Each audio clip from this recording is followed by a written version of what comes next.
How to be a Jew after the ethnic cleansing of Palestine. I'm a Jew born in America in 1948. I love being a Jew. I am heir to a rich, wonderful tradition.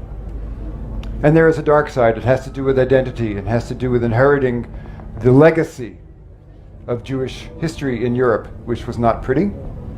And I was brought up to believe that I had two enemies in particular. I mean, the whole world is an enemy and a threat, but two in particular. One was the German people because of what they did to us, and the other was the Arabs, as we called them, because of what they would do to us if we didn't have Israel.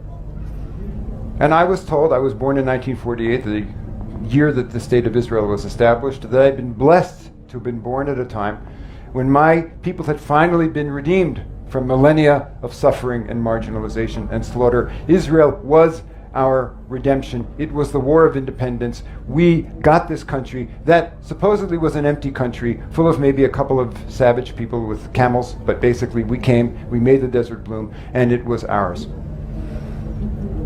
Fast forward to middle age, when I finally visit these so-called enemies, I go to Palestine and I find out that we have driven out an entire population and we're engaged in a process of ethnically cleansing an indigenous population, a beautiful, wonderful culture, to make room for our so-called redemption. And I knew that there could be no redemption based on that. I found the occupation of Palestine, which was a continuation of what had really begun in 1948, which was a system, a method of ethnically cleansing anyone who was not Jewish out of the territory that had been planned back in the 30s by the Zionist leaders. And suffice it to say, I had an identity crisis. The story of Palestinian suffering, of Palestinian dispossession, that is our story for today. That is the Jewish story of today. The Jewish story of today is not the story of our suffering in the past, which gives us total innocence and the right to do whatever we want. Our story of today is the story of what we are doing to another people.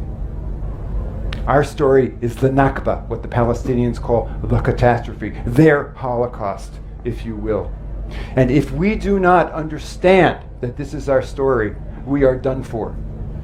And I tell you, Rabbi, that the day will come when we will be on our knees in contrition and beating our breasts in shame for what we have done. And may that day come speedily and in our times, as the Jewish prayer goes.